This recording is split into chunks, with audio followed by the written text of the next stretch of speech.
Hello friends, केम छो? जय श्री कृष्ण, जय अंबे। जो चलो આપણે આ વિડીયો ઉતારીએ છીએ લીલી તુવેરના દાણાનું શાક બનાવશું। તો જો આપણું ત્યાં તેલ મૂક્યું છે। હવે જો રહી આવી જાય છે, રહી નાખી 1 ચમચી, તતરી રે જીરું,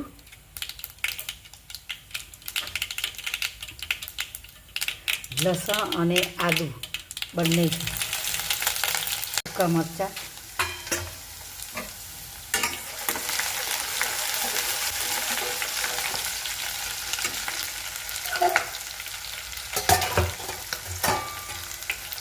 ડુંગળી નાખવાની છે ઝીણી સમારેલી। હવે આપણા 3 નાના ટામેટાં સમારેલા ઝીણા દઈએ। એમાં મીઠું નાખ્યું છે, આના ભાગનું જ મીઠું નાખ્યું છે। 1 ચમચી હળદર, મારી પાસે નાની ચમચી છે એટલે હું નાની ચમચીથી માપ કરું છું, એટલે તમે એ રીતે ગણજો। તીખું મરચું 1 નાની ચમચી અને મોળું મરચું 1 નાની ચમચી।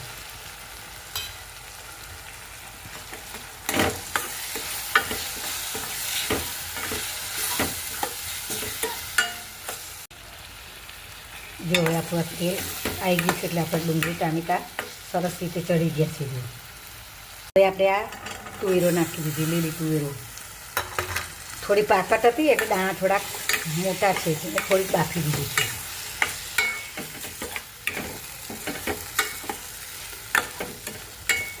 ફ્રેન્ડ્સ, આપણું હવે શાક તૈયાર થઈ ગયું। તેલ આવી ગયું ઉપર એટલે 1 ચમચી ખાંડ નાખી દીધી। આ નાની ચમચી હતી એટલે 2 વાર લીધી એટલે 1 ચમચી ખાંડ નાખી, એટલે ટામેટાની ખટાશ અને આ ગળ પણ, એટલે ખટમીઠું શાક સરસ થાય।